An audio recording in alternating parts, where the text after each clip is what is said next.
The black light hits it at the max. What's up, dude? You into the black light hits it at the max. Shells. You into the black light hits it at the max. You into the black light hits it at the max. Have to send them a little invitation. Little dumb motherfucker. Little fake motherfucker. Get right back into it. Yeah, they hijacked it with their goofy ass song. They wanted to play with stuff. They're all up in the shit, so that's what they belong there, right? They just don't know what to leave alone. It's a long stretch to loosen all the nooses from the ladies' necks. And tell the young ladies they should save the sex. And tell the young guys not to break their neck for the place of sex. But get the paycheck. And real women really don't play that. A wise lesson learned really. We back. Mm-hmm. I know right when they hijacked it. I was like, oh wow. Come on.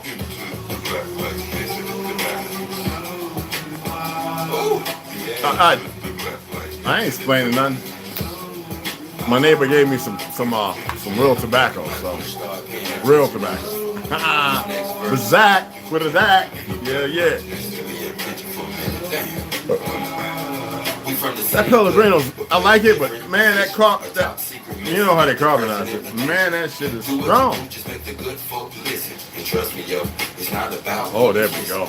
There is a plan to see you chewed up and shit out. The devil's burning bread from the fire that we spit out. We only get up the hell with that down low. Cherish the gift of the wisdom that we found, yo. Still on the mission with the daily. He's up on his thing now, y'all. Now he's stretched out up here. It's cool in here. It's 80 degrees. So when I get 75, I turn it off, because that's, you know, I like the heat. I'm not a cave dweller, you know what I mean? And I'll show you all the book here in a minute. The one I was going to show you all yesterday.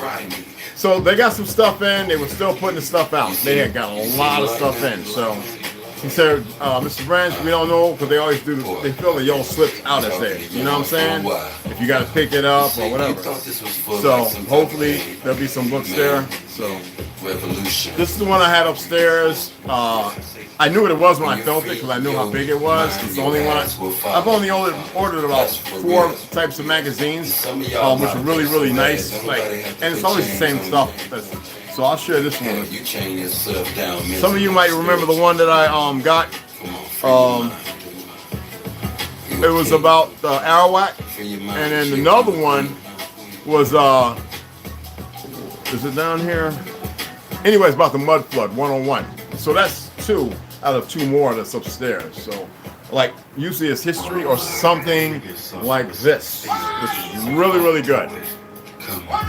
You turn this down a little bit. I'm not gonna keep you out here forever either, because I know what it's Tuesday, Wednesday, Thursday. Anyway, whatever day it is, right? What I was saying is, as far as the tree, the seed, and pollen, female, right? Because see, people believe that pollen is like, those are spurs. They're not really seed. Well, they perform like it, but then it takes 2 things to make, right? To make different things.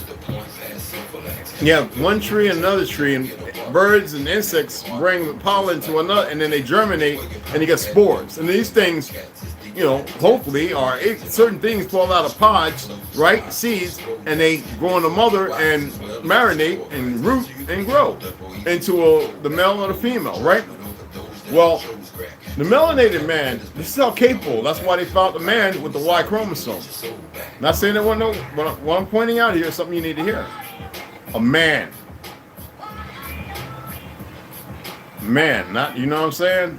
The oldest Y chromosome. Anyway. When we lay our seed, we create a whole new dynamic of us. Doesn't matter where. Now, the point is, who are the women and where are the men that are going to nurture that seed so that it becomes walk into its truth. The world knows this. They know that. Our people don't know that. Okay? So, when I told you it's a small number of ignorant people creating the problem and the media blasts on a megaphone all over the net and everywhere, so people look at that and they don't see the truth. They see the pain and suffering. So you get these little goofy women, all right, who come along and they badmouth the brothers because they're in the places where these small number of terrible, worthless Negroes come from. And even there's good brothers. They just don't want nothing to do with you badasses. And sometimes, no, not really. It's a very minute number where you find a bad guy who finds a good woman and he becomes good. Very small. Those bad cats, they're like that. They're messed up.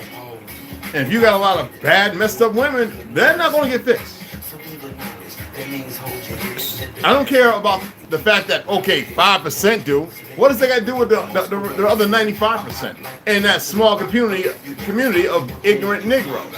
You'd be surprised how many gang members don't really go out and gangbang. They don't want to hurt nobody. Now, they'll squabble. They're strong to protect themselves. But a lot of times you hear about them getting taken out because they're not with it.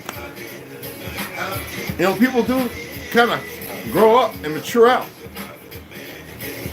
Some of these brothers are good brothers, about making buckets and everything. And after they went to the bars and everything, and I say to some of them, like, stop going looking at a church and a bar. Like, go to the park, go to the library and strike up a conversation to see where your intellect, make love with the mind first, for you who believe in love. Make love with, go out. Don't be squeamish about paying for the meal, I just wanted to give people time to come back in. I want to hit a little bit on Max V Productions. Y'all better subscribe to him. I'm going to look at the numbers tonight. You better be subscribed to my brother Delusions and everybody else. Anyway, don't go looking in them places where bad keeps coming from, giving you a fictional narrative of light. Yes, I have an older daughter in Germany, one in Brazil, and my eldest, she left San Francisco, was a model for over 20 years. Rich than all of them, kind of rich. I hope my other daughter, my youngest one and son, I hope they find that foundation because their mama really gave them a bad side. One thing about the lady in Germany, the sister, the woman in Germany, and the one in Brazil, and my first, they were all humble. And let me tell you something about Japanese and Filipino women. Them motherfuckers will treat you like goddamn a golden nugget. Now you get the ones that are bar girls, you're going to have problems. You butterfly, because it happens every year, if not every week. Okay? But Chinese women are very faithful as well. Y'all be amazed. I'm not saying go out and get away from your sisters. We need to come together, but we need those who are intelligent, those who are not locked into the lie. So sometimes you got to point out the truth. And my thing is not, look, there are good people out here and there's bad ones out there too, okay? Just like the most common thing people say is, oh, they're everywhere. Not like here when it comes to us. We have been brought to one of the lowest levels. Oh, it's peaking, it's coming up. So don't despair. But we have become so indelibly stupid. Even some of the African sisters who are the Muslims, the Hindu women, man, the brothers, they struck gold. I'm being honest. I can't badmouth none of them women. And I can't badmouth all my beautiful sisters. Puerto Ricans, you really got to be careful when you marry one of them. Okay? You better know the background real well. And my advice, don't marry one from the Catholic side. No. I know better Spanish women. I know some Mexican sisters that will fight and die beside you like you work more so than your brother and your mammy. You think I'm playing? The men know this. They need you to be ugly because they're ignorant too. And I know some sisters married to Mexican brothers that if you part of the family, them motherfuckers will lay their life down. See, this is what I'm talking about. We got to get out of this. And these sisters who are in Georgia and everywhere, and the passport mofos out of tech, them ignorant, some beautiful, but some ignorant ones too. Going down Cancun, my advice, be careful. Going overseas, and getting their ass locked up because they want to mess with and do videos and talk smack about the passport bros. Like, stop it. Some of them are happily married, speak Chinese, teach in the schools, over in Korea. Look, I'm serious. I know a bunch of them. And their children, magnifico. They ain't learning dumb stuff like they teach. They miseducating our children here. They over there cooking and doing martial arts and learning 3 full languages and working on stuff that you would never. And they got breaks where they can't have their tablets and cell phones like for like 4 or 5 days. Look, man, and when they make stuff, it's based on what they're learning, and they're learning trades. All right, they ain't learning all stuck up in some damn church or something. I'm not denoting that, but you see what came out of that, right? You see how it was easy to grab people into a lie, to create division, and then look what happened to our people. You just don't know how important everybody is on our side of the fence. You really have no clue. And so we need to nurture the brothers and sisters, the youngins. And when somebody younger, if they want to call themselves Z generation, oh my goodness. But anyway, if they peak and they want to know, make sure you give them the best of what you have and put them in the right direction to have communication with those of us who are willing to have the conversation. It's not about making them believe in anything. It's about them being able to research things, to hear, not what's going from, but to hear and say, you know what, this makes good sense, because you'd be surprised how many of them don't have grandpappies and man, how many don't have good uncles. And we're not blaming, we're just saying the truth. Otherwise, they wouldn't be moving the way they're moving right now. Everybody would have had a garden out in the back on the side of their home. Mac Means. I love my Mac Means true story, man. Where he lived out here in New York, right? He got a big garden out there, bro. Magnificent, my kind of thing. You see what I'm saying? And you would get away from all this, you know? Anyway, I just wanted to share that. Like, we have to start arguing about things and realize what you have here and really pay attention. Some of you kind of like being stuck in that soup box of don't open.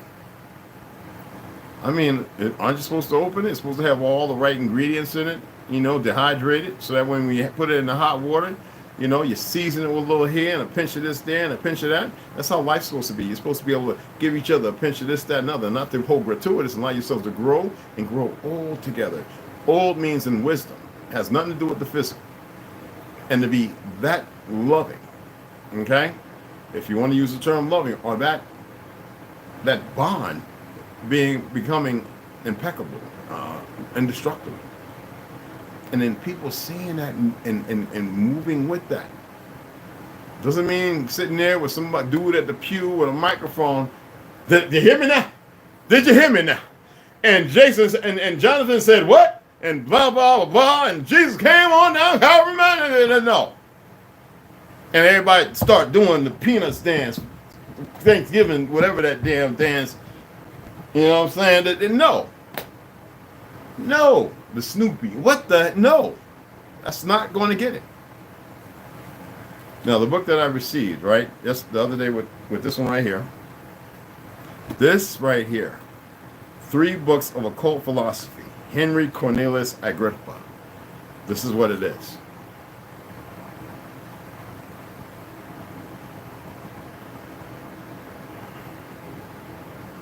Yeah. I don't have the I had the PDF, and I was like, I gotta have the book. This right here. Again, let me hold that up for you. Okay, can you see it? Is it not too high or too low? I don't think I have it on mirror, so let me see. Is it on mirror? Let me see if I can. Oh, I can't even. It's not coming up. Anyway, it's pretty cool, right? Yeah, this is unctions, Cornelius, love medicines and their virtues. Remember I was talking about a certain language to be careful about when you get into the figures of divine letters. When you want to get into what Cherokee or some of our ancient letters, when you talk about magic, when the fall happened, a lot of it was starting to go away, but there were things that were allowing it to stay afloat. How inferior things are subjected to superior bodies, and how the bodies, the actions, and dispositions of men are ascribed to stars and signs. Now, people still think stars mean out there. If you know, you know. That's not what a star is. We know those are sentient. A star is like a herb. something that is good for the body. I know some people will probably be thinking about anise, R9, or the spice, right? No, because you can use anise oil for your gut health. You know what I'm saying? But we'll discuss the star thing on another platform. I could sit here all day and talk about that. I really want to get into reading this and let you guys get your evening going, because I know it's a little late right now. But I just wanted to share that with you, and sometimes we got to stop partaking in the things they keep programming us with. I went ahead and unplugged the TV, because I'm not going to have these little idiots. Oh, we on the system. This is what we can die. Doesn't matter. Okay, this is their thinking. You better believe it.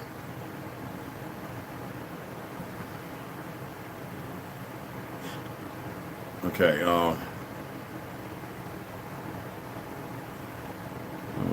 Let's see what's that.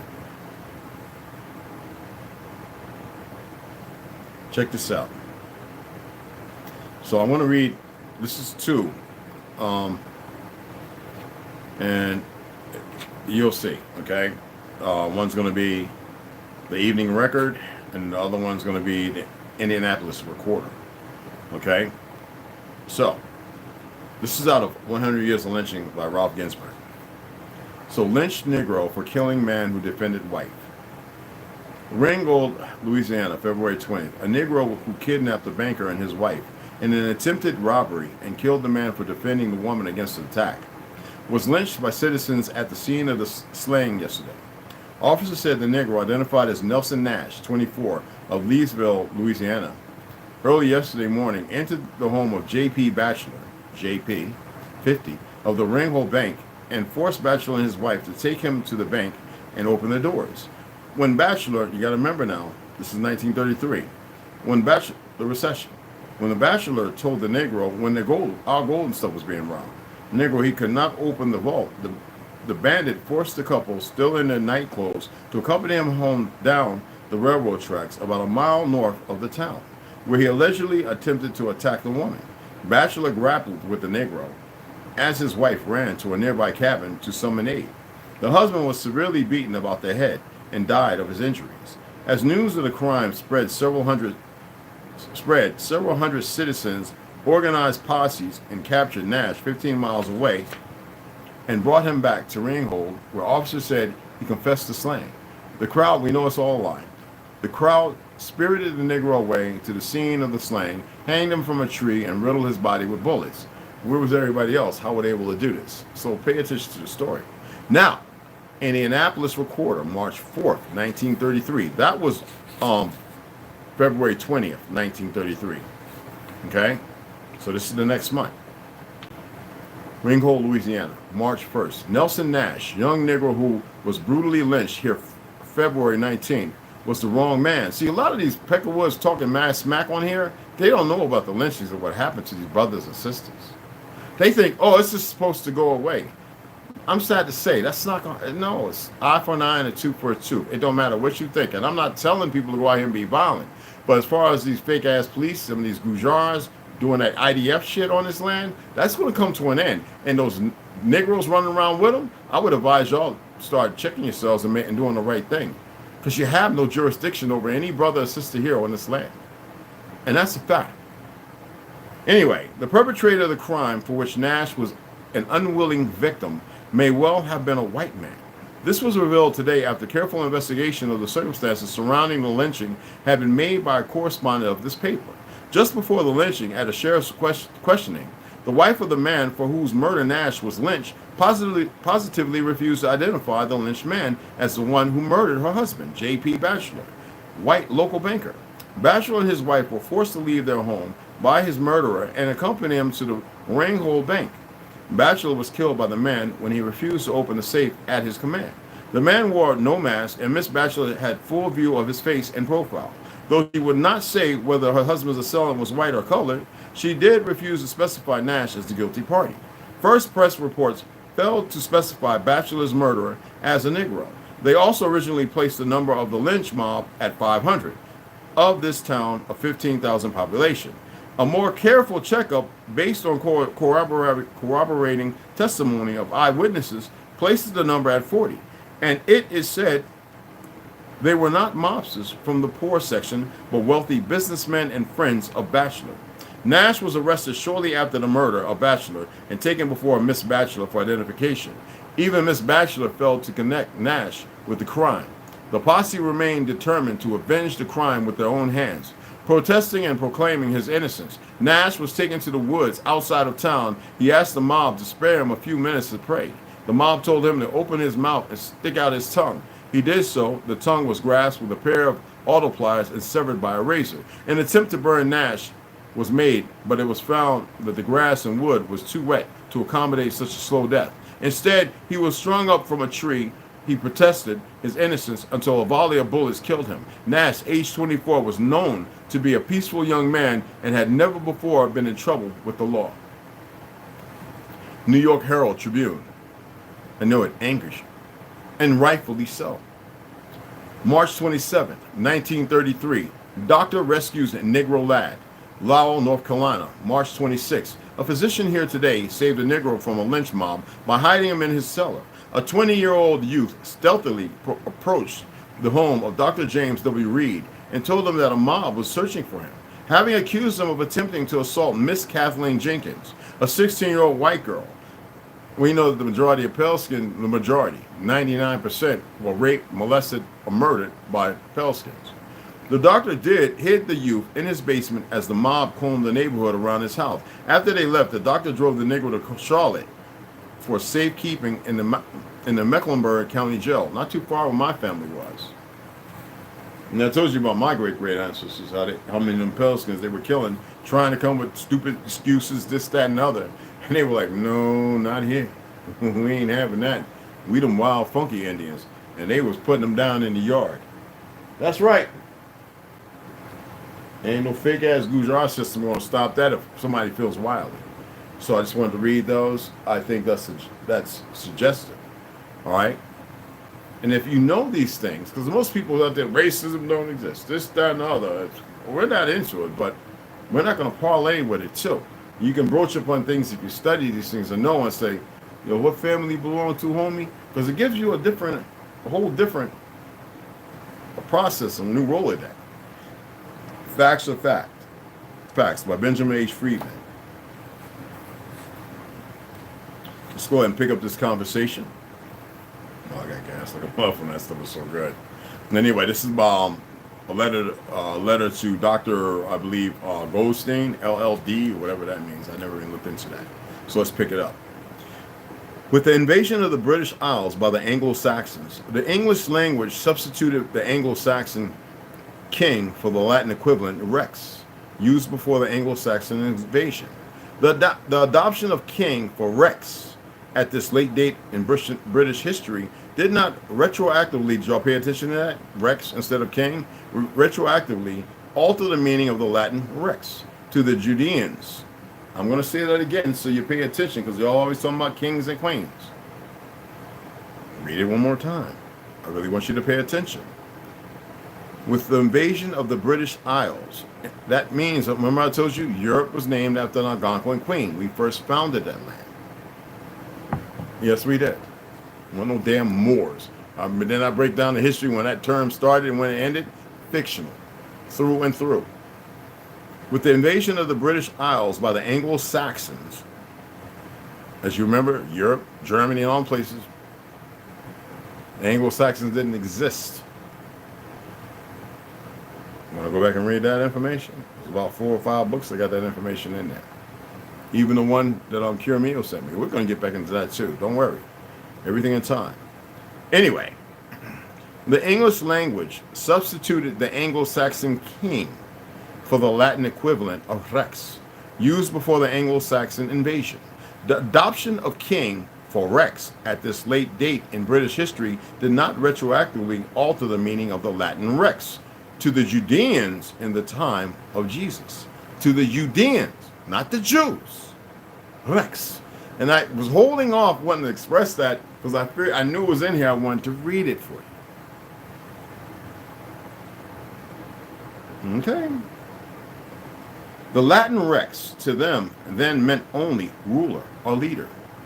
as it still means in Latin. Anglo-Saxon king was spelled differently when first used, but at all times meant the same as rex in Latin, leader of a tribe. During the lifetime of Yeshua, it was very apparent to Pontius Pilate that Jesus was the very last person in Judea the Judeans would select as their ruler or their leader, Rex.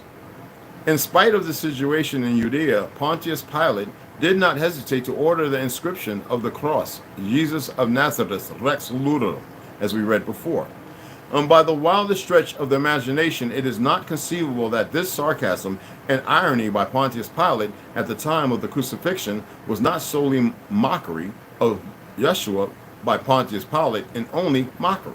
After this reference to Yeshua, the Nazarene ruler of the Judeans forthwith proceeded to crucify Jesus or Yeshua upon the very cross. Now, as we know, it was the Jews, not the Judeans. In Latin, in the lifetime of Yeshua, the name of the political subdivision in the Middle East known in modern history, and if you know that this was the true ancient Old East, for those who have a hard time, and when you want to sit there talking about Middle East, that will put it around somewhere below Mexico, right? Known in modern history as Palestine, you better do the research, was Ludea. And that's L-U-D-A-E-A, Ludea. Take notes. It was then administered by Pontius Pilate as administrator for the Roman Empire, of which it was then a part. The English for the Latin Ludea is Judea.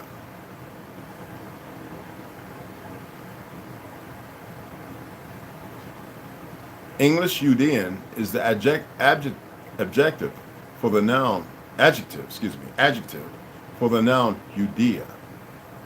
Okay? The ancient native population of the subdivision of the Middle East known in modern history as Palestine was then called Ludeus in Latin and Nudean in English.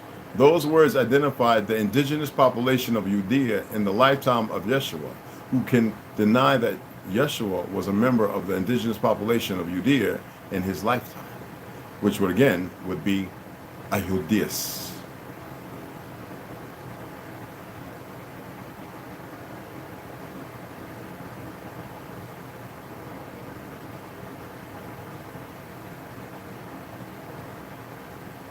And of course, you know, my dear Dr. Goldstein, in Latin, the genitive plural of the ideas is iderum.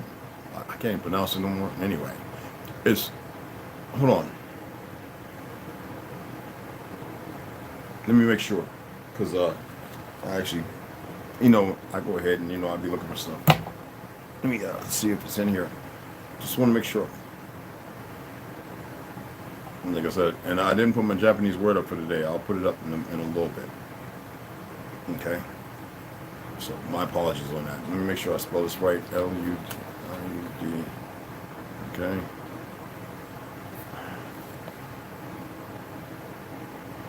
I think it's A, right? Because with the I, what was it?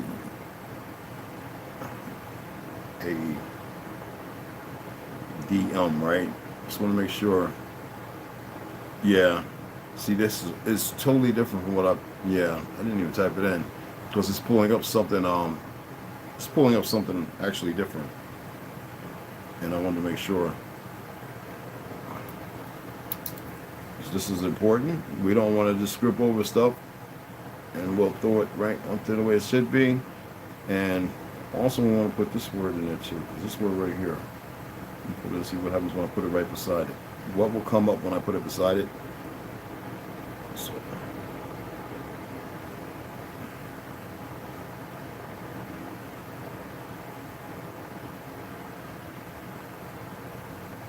because you could pull up Terra Map when you do that. You know that, guys? You know, you could pull up Terra Map. Yeah. So it's actually,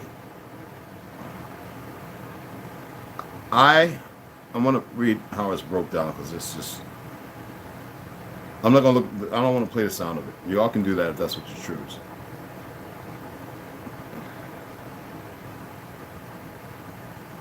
No, no, no.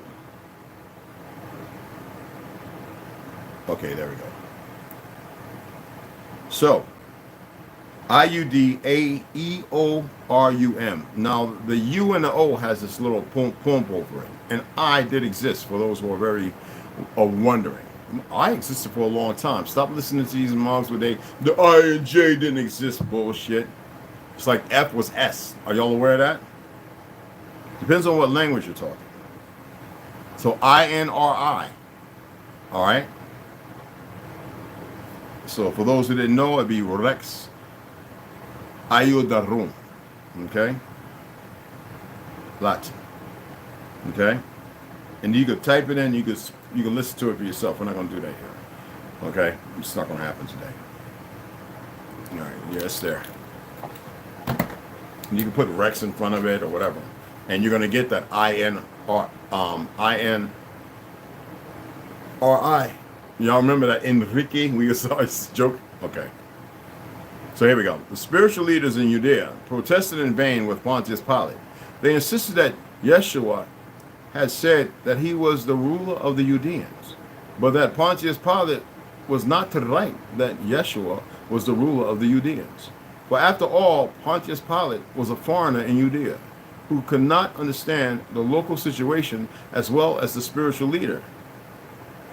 So Pontius Pilate was not even from there, y'all. So what land do you think that is? I'm just saying. And look at the language when they say Latin, right? The intricate pattern of the domestic, political, social, and economic cross currents in Judea interested Pontius Pilate very little as Rome's administrator.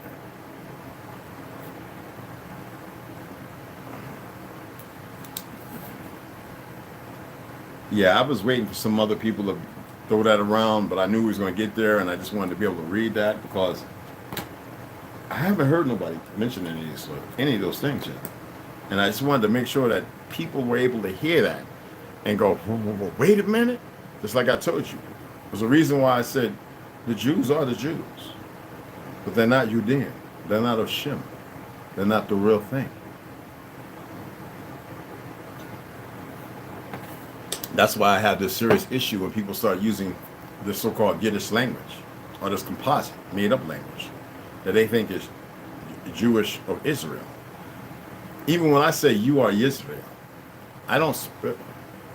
I just said that because I knew that, remember what I said, I had to bring people in. And then I hit you with the old tomahawk or the red stick. Pay attention. So let's go ahead and get into the Negro Project. Margaret Sanger, the 5 Ds. You know what that is. I'm not going to show her face. All right? Let's pick it up. You know what? Right now we need about 50 Hitlers. But anyway, during Hitler's readings on the subject, he became so enamored of Harry Lathrop Stoddard, Margaret Sanger, and Madison Grant that he even sent a letter to Grant praising Grant's book, The Passing of the Great Race. The Passing of the Great Race, calling it his Bible. So if you want to go ahead and I guess look for that book, The Passing of the Great Race, go ahead. He became so convinced, he became so convinced that it was possible to breed a master race, that when he became chancellor on January 30th, 1933, he immediately tasked the German medical community with making his vision a reality. Obviously, it's not like he didn't know because, as y'all are aware now, Tartary, we had incubators and all these other things, even to speed up the birth. Y'all know that, right? Cabbage Patch children, world round. To be utilized for the betterment or the worst. Excuse me. Anyway, where's it at? One of Hitler's first official acts as chancellor was passage of the Gesetze Verwaltung. I'm not even saying it in German. Verwaltung. I can't even do it right now. Aberkan. I can't even get it. I can't even get the German accent out, y'all. Aberkan. I can't even pronounce it. I don't like this. Aberkan. I can't even pronounce it, y'all. In Chassis not, I can't even pronounce it in German, y'all, but it's Nachwashes. I can't even get my German out. What's going on? Anyway, the law for the prevention of hereditary disease offspring, which he, and I'll say it anyway, I'm going to say it, which she signed into law on July 14, 1933. Under its auspices, more than 200 eugenic courts were created, and all German doctors were required to report patients who were mentally retarded, mentally ill, or blind, or who were deaf or physically deformed. Even alcoholics were included in this rather lengthy laundry list of those deemed unfit by the regime. Now, when you're in a war state, do you spend the money? I'm not legitimizing this at all. Do you spend the money to murder off, kill off, or not, or subjugate or not have when you need those fit for fighting? If you believe that he started in 1933, between the next 2 years, getting rid of all these people, that is a lie. Because you got to remember there were Jewish doctors all throughout the Waffen S and everything. All right? Didn't I read about one that went to South America and another one that went over to Africa, blah, blah, blah. After the war, they were Jews. So they were still there. I mean, how do you think he fell? Anyway, the law also stipulated that any doctor who did not properly report such individuals was subject to stiff fines in order to force compliance with its provisions. Get it, man? Fly land on my knee, bro. Now, those patients in question had their cases reviewed by eugenic courts, consisting of party officials and public health officers who would take a look at their medical records and interview their friends and colleagues before issuing their decisions as to whether to order them sterilized. Wow, that's a lot. The patients themselves never had any choice in the matter. In fact, if they did not submit to the courts, demand that they appear willingly, they would be forced to do so by the time the Third Reich collapsed around Hitler in a night. There's no period there. So it'd be to do so, excuse me. By the time the Third Reich collapsed around Hitler in a nightmarish Rotterdam wrong in April 1945, the law for the prevention of hereditary disease offspring had exacted a frightful toll on Germany's populace, claiming over 400,000 victims of the Nazis' rabid obsession with creating a master race.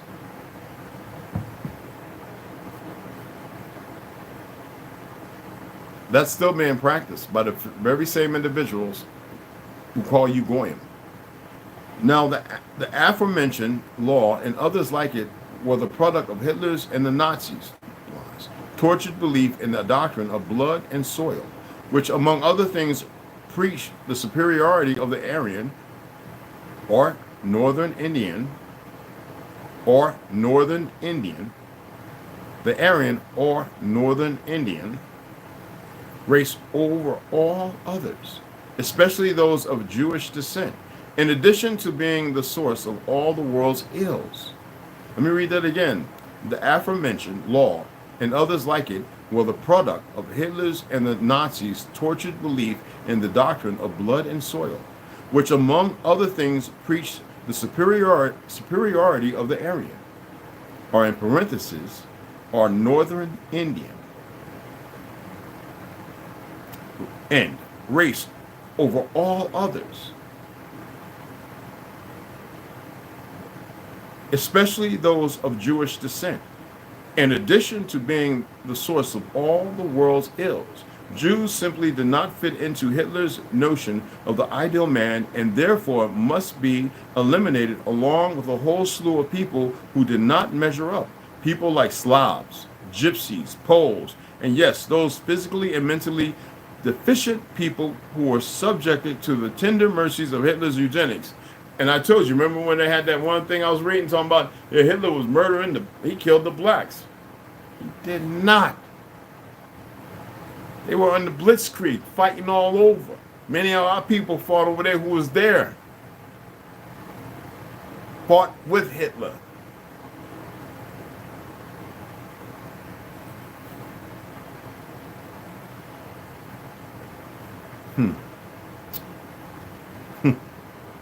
Anyway,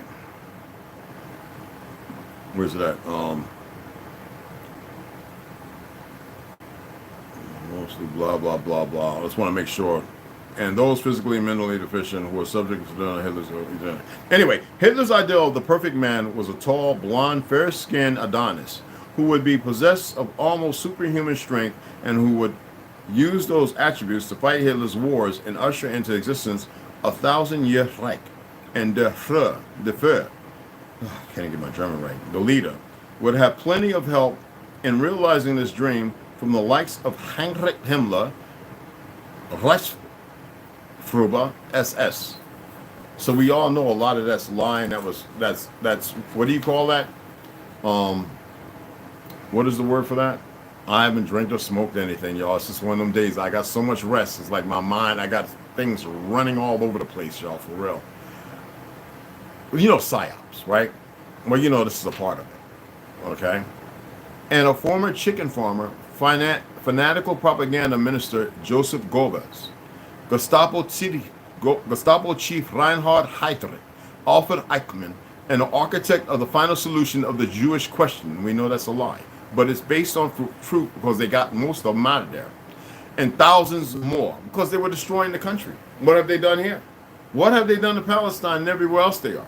What are they doing to Hawaii? What have they done to Mexico and all them places? Why is that people not paying attention to see it for what it is?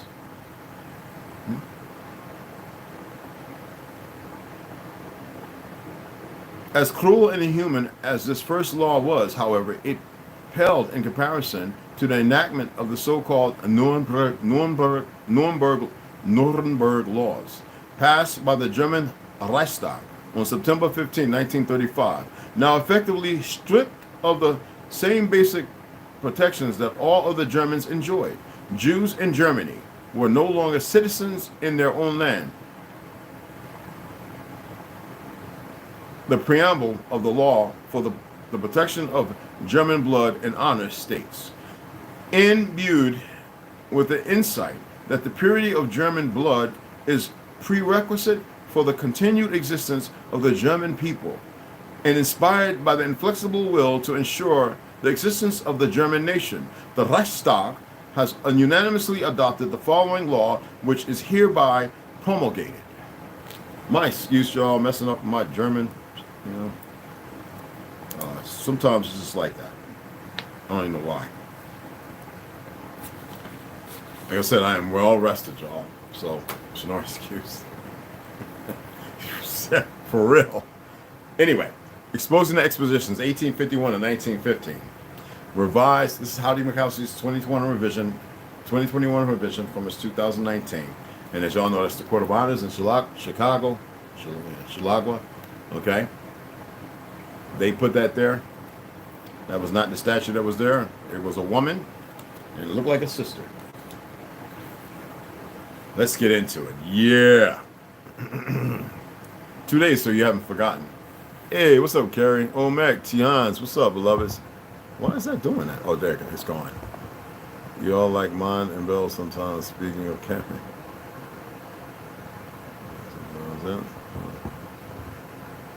Snoo, what's up, baby?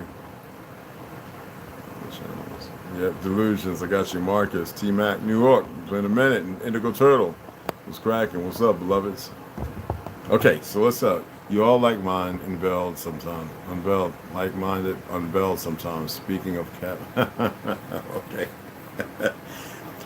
I also want to point out the old ornate fireplaces that were found in palaces and in early homes. What is most fascinating about them, remember I told you about the one that I lived in? We didn't have a chimney. And I lived in a house that was over 200 years old. Well over. Anyway, what was most fascinating about them, more than their intricate design work, was that they were unable to have wood burn in them.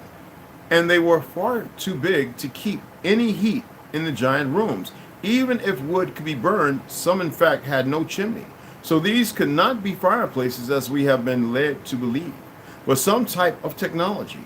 where the towers are domes, often on the corners of the building, somehow transferred energy to these giant iron hot boxes. In some way, they would heat up in winter without the need for wood or coal, thus creating perfectly clean green energy heating.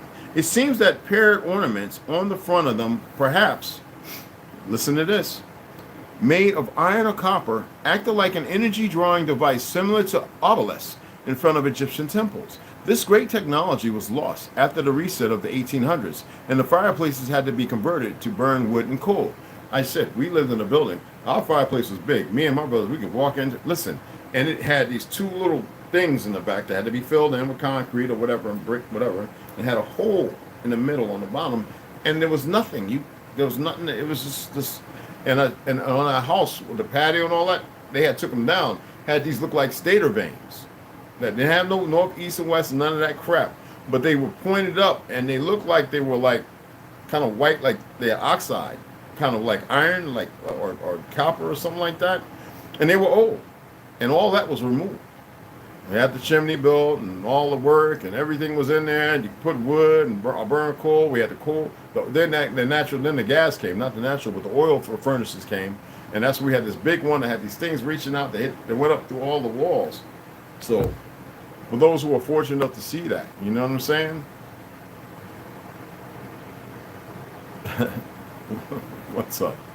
Anyway, there seems to have been utility poles way back in the 1860s, older than that. Old Russian photographs are good to show these.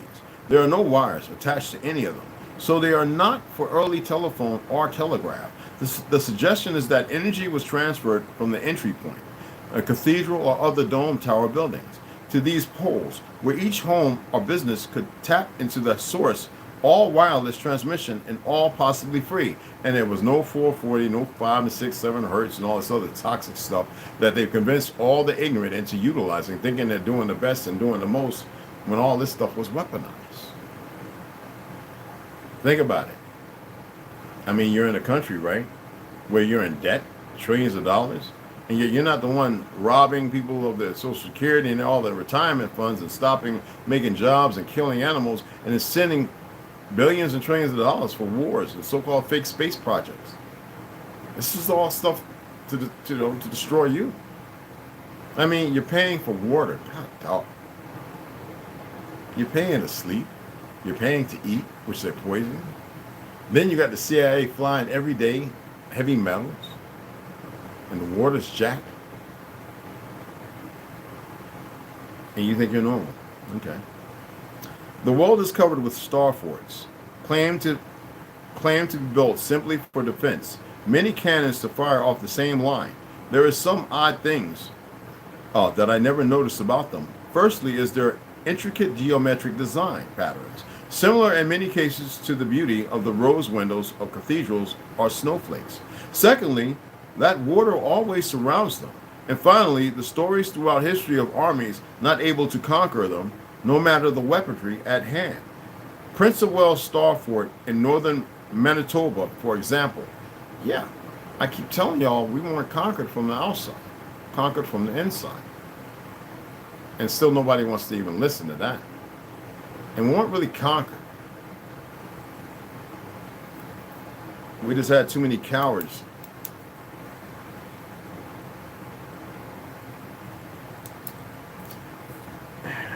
And spies, if you want to use that term. Dumb people, very dumb people, like we have today. They're all over the place. They're everywhere. Behold the Pale Horse by William Cooper. You know, I would show them first, but I'm going to show them second because we're close to a certain time, okay? Y'all know what they did to him. I don't have to go over that. So let's get into it.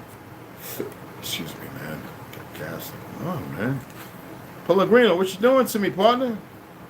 So, telling time. We're doing the telling time, the story of Jonathan May, okay? And let's go ahead and pick it up. We're just going to read a few of these. Now, the Alternative Credit Facility, which was presented to the directorate body of the International Equity Trust by our think tank, was, in my estimation, nothing short of brilliant. After some deliberating, we decided to refer to our new copyrighted system as what they call the economy system. Now, the economy system is comprised of a series of individual self-help, socioeconomic programs. As far as my memory serves me, a total of 170 different programs were developed. The economy program restricts itself to two separate functions. One is the provision of interest-exempt credit facilities for private business users. The other is the provision of limited non-repayable grant facilities for what we chose to regard as critical need. Areas of society, e.g., the homeless, drug and alcohol abuse victims, low-income students, and schools and universities which receive no federal funds. These were and are national programs. Y'all never heard of those. Now, during the, it's printed in a very way where it's dark. I can't hardly make out some of the words, y'all. So you got to bear with me. During the late summer of 1985, I was well in the Navy, the International Equity Trust was approached by a few of the debtor nations. They were complaining bitterly that the owners of the banks, particularly in the United States, and that's not here, to which their countries were indebted through the International Monetary Fund, were calling for revisions and amendments, that is really messed up word, to these nations' constitutions. So other nations have constitutions. The better to accommodate the corporate associates of those bank owners in those corporations, designed to establish operations within the nations concerned. What's funny? For this to be the Republic of Tartary, and if Tartary was one body of function protecting the shores, we weren't protecting it from each other. And everybody, the Republic, we had a constitution just as everybody else did, because we knew things could change. And we were very aware that those things were possible. As you see, you live in that time now.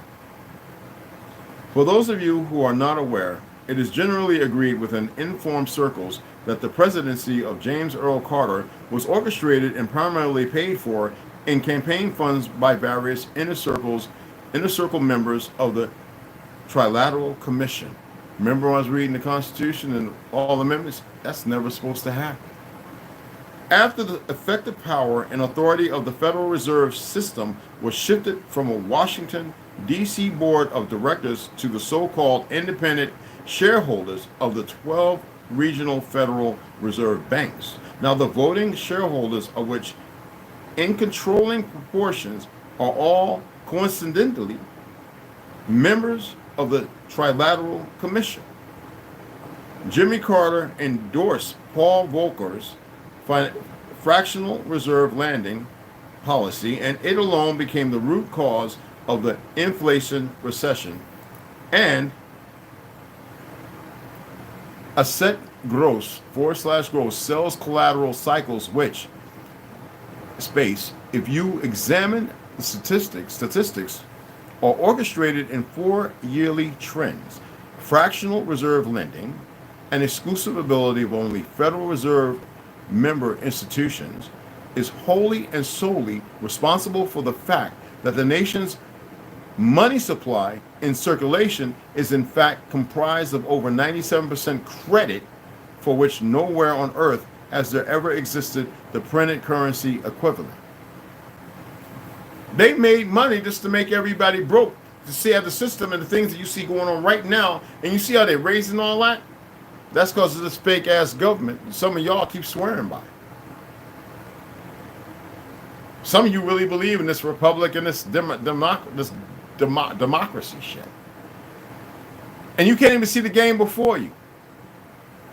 Sadly, it's most of you pale skins, and then you ignorant Negroes who don't read to know better. I'm not beating you up, I'm just making a statement. Okay?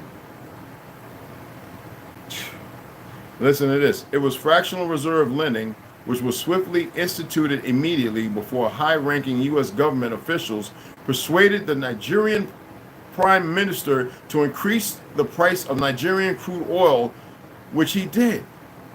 Come on, people. Immediately prior to losing his life in a coup, which was orchestrated by the United States, covert paramilitary personnel trained in Belize, then British Honduras. The Nigerian prime minister's life lasted coincidentally until the United States officials had flown on to Kuwait and persuaded its oil producers to sell their oil at the inflated price of $30 per barrel.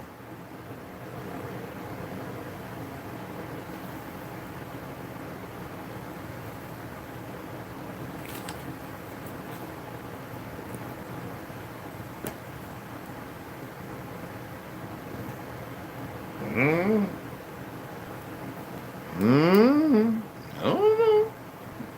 I mean, I don't give a fuck either way. I'm just letting y'all know because I see people talk about a lot of things and I'm like,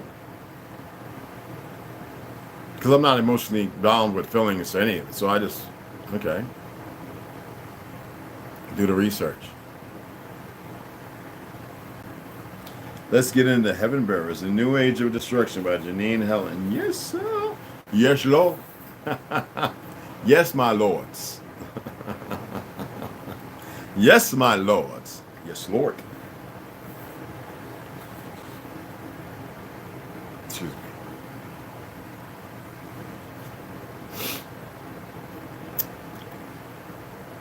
Cole is 29 years old, male. That is average in every way. Nothing about him stands out, and he is the guy you don't notice as he walks on by. He is of average build, not tall or short, and he has plain, but kind hazel brown eyes and ash blonde hair. He grew up in a small town in Kansas and worked as a mechanic in his father's machine shop. He never went to college, nor did he ever plan to.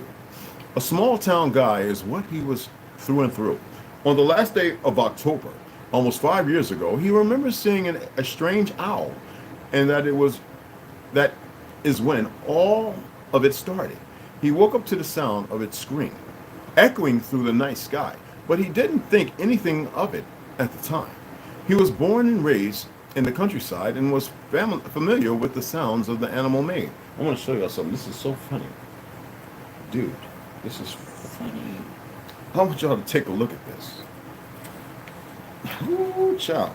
Now you see the difference of the words I was reading? Them words are so friggin' small and they're dark. For y'all who remember them old typewriters that we all learned to type on and you had to get them 60 words a minute, I've got like 85 a minute, but that thing is a small reading, so yeah, excuse me with that one. So let's get back into this. Anyway, the following day was just like any other day. He went to work, fixed Miss Brawley's old Chevy. It needed an oil change and a new start plug, and went home. He cooked a steak on the stove and drank 2 beers. That's a meal. An ordinary and fulfilling day for him, except for that owl. He saw it on the drive home, and he knew it was the same one by the way. It screeched as it flew towards him. He can't get the image out of his head and opens another beer, hoping it will distract him enough so he can forget that moment. Now, it was a busy day, and he had had an argument with his dad about one of their customers. He left the shop angry and headed straight home, casually driving along the winding road, thinking about what he had said and felt ashamed. Suddenly, full of regret, mind you. Now the sun had almost set, but it was still light enough to not needing to use the headlights. He was driving faster than normal, but not speeding. And as he turned around the last bend, only a couple hundred meters from his house, it suddenly appeared out of nowhere, and like a dart, thrown through the orange and dark sky, it pierced right through his windshield. The glass put up zero resistance as it landed on his lap, causing him to slam on the brakes and come to a complete stop in the middle of the road. He was sure it was dead, and grabbed it by its legs, wanting to throw its corpse over the ditch and into the shrubs across the road. As he grabbed hold of it, the owl squawked with anger, revealing it was uninjured, and began to claw at his face. Its claws didn't deter him until it scratched him on his hand, and then he let it go. It fluttered around the cab of his truck, searching for a way out, and quickly disappeared out of the windshield, completely out of sight. Cole was sure he had imagined the whole thing, but the feathers scattered all over his lap, and the broken windshield was evidence that he had not imagined it at all. Confused, he brushes the feathers and glass from his lap, and then stares at the scratch on his left hand. He doesn't know what to make of it, or the events of the evening, wondering if they had any meaning at all. Cole was never the type to believe in superstition or bad omens, and proceeded to erase the thought from his mind. Started up his engine and finished the drive home. But that's some freaky deaky stuff, man. A week went by without incident, allowing him to forget all about it. And today was an incredibly important day for him. He was nervous, but also excited, and put a lot of planning into the evening being perfect. He left work an hour early and took the old road back to his house. He enjoyed that drive. The road was barely used anymore, and it was quiet, and he enjoyed the wind in his hair and some good old country music. I know that's right, blaring through the speakers. He was grinning from ear to ear. Okay, that's me making it up. Filling his right-hand side jean pocket to make sure the little box was still safely in there, and sang along to his favorite part of the song playing out the radio. Out of nowhere, and with no warning, a tall, slender woman appears in the middle of the road. She just stood there staring directly at him and didn't move despite the oncoming truck that was headed directly at her. She must have been about 20 years old, perhaps a bit older. He wasn't sure, nor did it matter. She had short ash blonde hair, which was similar to his. The tips of her hair just touching her shoulders, and a broad and longing smile that only got bigger as his truck approached her.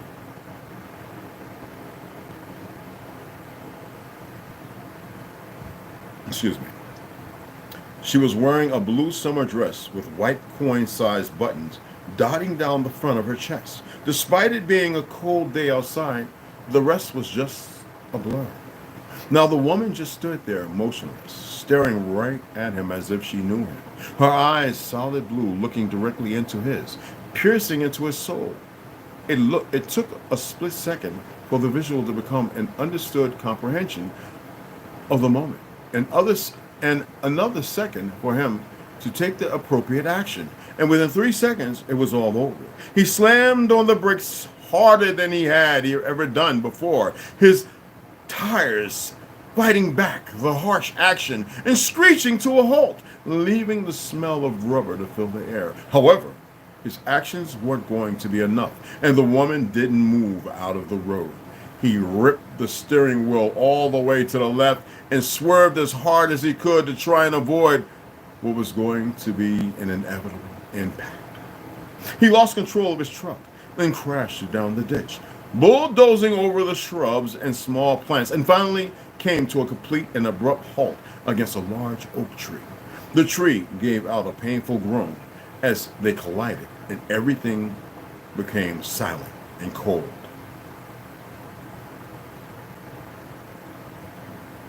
He couldn't. Hold on, people. Hold on. Hold on.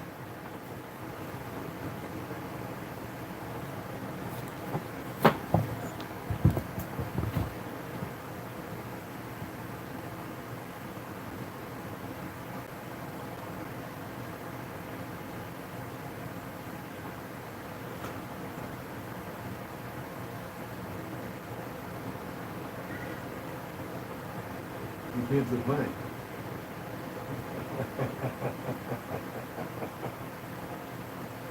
Papito. Okay.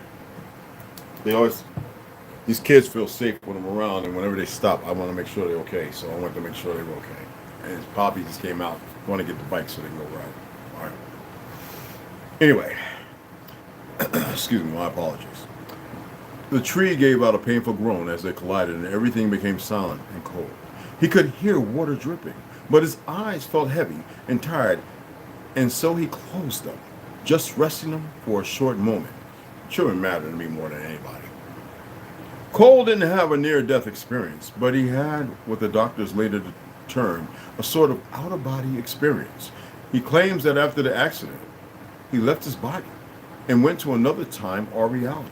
He walked away from his body, still seated in the truck after realizing he was dead, and carried on walking in the opposite direction.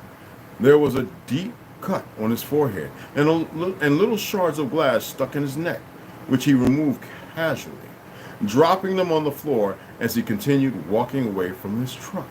The cut was serious, but it didn't hurt, and after a little while, the blood stopped flowing, leaving dry patches on his skin.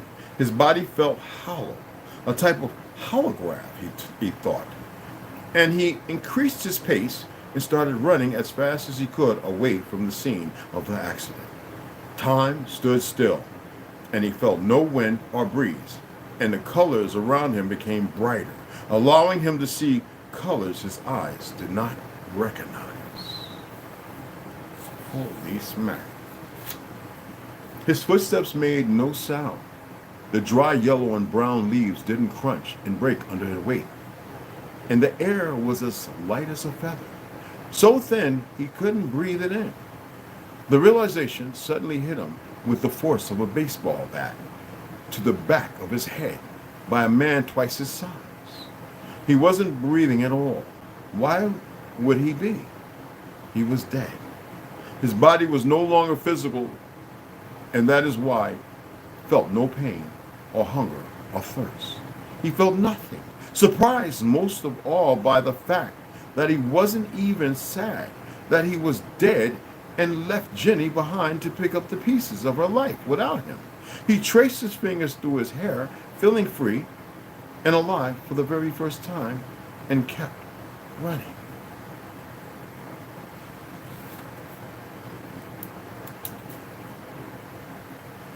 This is going to get good from here.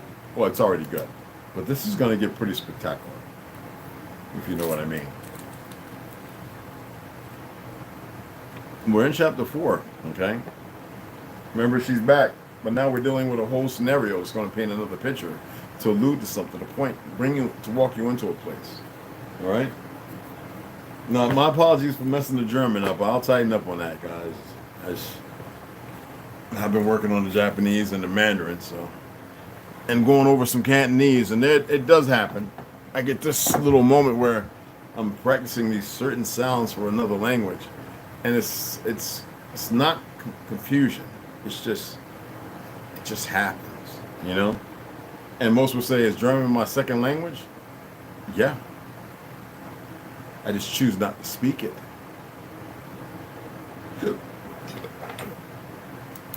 Like I don't choose to speak Spanish. And don't have to. Anyway, I appreciate y'all taking this. Oh, my apologies. I don't mean to be disrespectful. My sincere apologies. I'm so full of energy, y'all. It's like, there's some weird stuff. Very weird. Why is it so slow? Good gracious. Oh, so T, man, appreciate that, bro. Appreciate that 505. And Eugene, appreciate that 505. You know, just being salutations to whatever you donated. I got you, Marcus. I already got you, I think, this morning, right, beloved? But anyway, I appreciate you guys for the donation, man. That's magnificent. I'm still not going to order nothing with this. I'm going to leave this.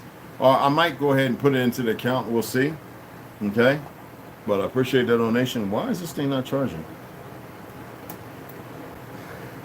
But I appreciate you guys.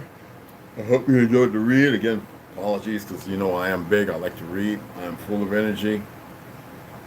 Make me want to dig my bike out and go ride with that family to make sure everybody's all right. Anyway, I'm going to go ahead and I'm going to make my cassava, avocado, cinnamon. I think I'm going to put blueberries or strawberries. Like I'm going to put both of them. It just doesn't taste right. Blueberries taste pretty good. And I'm putting like 1 little tablespoon of my moringa sea moss that I made. Or I might use the ginger one. And I'm not big into sweet. I like bitter. You know what I mean? But I'm going to transfer everything upstairs. Go upstairs.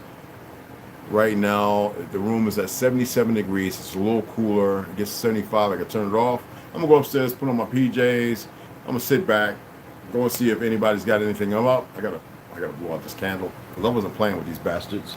Hold on, Papa. You know what? I can blow it out. I'm about to get off of here and I'll do what I gotta do. So I appreciate you guys. Take everything upstairs, get my PJs on, come down and make my drink. It's a wrap for the evening, and I'll be on in the morning. There's some other things I want to discuss and share with you guys, but I'm feeling really good, y'all. So, oh, and you know me, I wrote me a little medicine. You know what I'm saying? So, you know how that goes. You know what I mean? So, like I said, I appreciate you guys. It's nothing but mad respect. We're all eternally bonded, whether you want to accept it or not. I know that some of you have the brash and aptitude to still partake and hold on to ignorance. I'm doing my most intelligent to slowly walk you out of that, but it's your choice. Everybody has choices. There's a lot of things going on in this world, and right now, my advice to you is to be aware of it, but not make it your focus. All right, your focus should be you, and those in your circle, those who you choose to be around. If they're unenlightened and they don't want to listen, you must disembark. It's the bottom line. And if you feel like that's a hard thing to do, sometimes there's a moment in this life where you really need to make a choice. And I know it's hard. You know what I'm saying? No alcohol, no wine. No, you know what? That bottle that I yesterday, like I didn't even drink that much. I gave it to he gave me like, you know, like good wine. Like, yeah, them bottles of wine I buy, I get them for like $12.99, organic, natural sulfites, but no added nitrates and sulfites. And anybody here that drinks the wine that they buy now, if they're buying it, they'll tell you it is the one banging wine. You don't be all hungover and messed up. And I don't drink that much of it. Now, if the brothers were here, we'd all be drinking it. It'd be like 2 bottles for like 3 or 4 of us, man. Trust me, it's good wine. Hit a blunt, you're good. You know, get a little medicinal weed. It is the greatest thing. And eat something good. You know, and my brothers will tell you, the ones who come here said, man, it's about eating good. It's about coming together. It's about everybody, you know, it's how it should be. We shouldn't have to be like on a corner and everybody's broke because of the war, talking about, I got 5 on it. I got 5 on it. Nah, man. Nah, fool. What we getting, fool? Yo, man, here go 40. Yo, what's oh, yo, we can triple up. Bet. So we set up for the mall too. So that's how it should be. You know what I mean? But some people aren't with that. You know what I mean? And like I said, if you're gonna be a host, also be a good guest. And a guest sometimes means, even with being a host, you have to carry yourself as if you're visiting for the first time, because now you're dealing with people who you have to deal with. You want them to deal with you a certain way. So don't just be the host, but be the guest. And that way, it'll be maternal. And right now we're in a world where that's complicated. You know what I mean? But I hope y'all enjoyed the reading. I know it wasn't my best. I'm full of energy, like I said, no caffeine. But I had a great breakfast, and then now I want my juice, and I want to take him outside too, let him stretch his legs right. But first I'm gonna get his stuff upstairs, and I'll see y'all tomorrow. I appreciate you guys, especially going back looking at my old videos. Some of you'll get it. Some of you'll be like, oh, he was really jacking it. He was getting people in and pushing people away. And actually, I don't push nobody away. People need to circumvent themselves and see where they really stand. If something bothers them so simple, of one individual saying a bunch of crap that's actually meaningless, but you show it has some meaning, and you got to reevaluate your strengths, your common denominator, where your weakness is. And most of the time, all it does is point out a weakness, and who am I to point out anybody's weakness? Sometimes I've had those same weaknesses too. You know what I mean? So I appreciate you guys. Tomorrow will be a great reading. I'm actually going to read something else. I just want to give you a little taste of something. I was going to read it today. But I'm going to give a little taste of it. I didn't read it because I've been on here for over an hour. You're going to like this. I think you're going to really like this. And it'll be in the AM. Now, I'm not going to rant. I'm just going to point out some things. And some of you probably already know. Because none of you are dumb. I don't believe in the word dumb. Everyone